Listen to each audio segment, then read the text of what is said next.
వచ్చిన పదాలను చేయొచ్చు. మన తండ్రితో ఎలా మాట్లాడతామో అలాగే యేసయ్యతో మాట్లాడాలి, ప్రతిరోజు మాట్లాడాలి. దానియేలు అంట 3 ప్రార్థన ఎక్కువ ఎప్పుడు చేశారు అసలు దానియేలు? ఇలా ప్రార్థన చేస్తే సింహం గుహలో వేస్తాం, అక్కడ సింహాలు ఉంటే అవి చంపేస్తే అని తెలుస్తున్నప్పుడే ప్రార్థన చేశారు. ప్రజల ప్రార్థనకి అంత విలువించని మీరు చూశాను కదా. ప్రార్థన ఈ రోజు అంత బాగుంటే చేస్తాం అనుకుంటారు కొంతమంది. దానియేలుకి ప్రాణాల మీదకి వస్తుంది అని తెలిసినప్పుడు ప్రార్థన చేశాడు. అంటే దానియేలు తెలిసేదో తెలుసా? మీరు అనుకోవచ్చు దానియేలు ముందే తెలిసేమో సింహాలు ఏం చేయమని. ప్రజలా సింహాలు ఏం చేయవు కాదు, సింహాలు ఖచ్చితంగా ఆయన చేస్తాయి.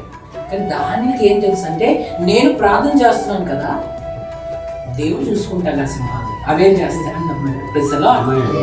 నిజంగా నమ్మితే దేవుడు వదిలిపెట్టారంటున్నాం. ప్రార్థన ఎందుకు తెలుసు? మీ శోధంలో ప్రవేశించుకున్నట్లు మెలుపుగా ప్రార్థన చేయండి. ప్రార్థన ఎందుకు చేయాలో తెలుసా?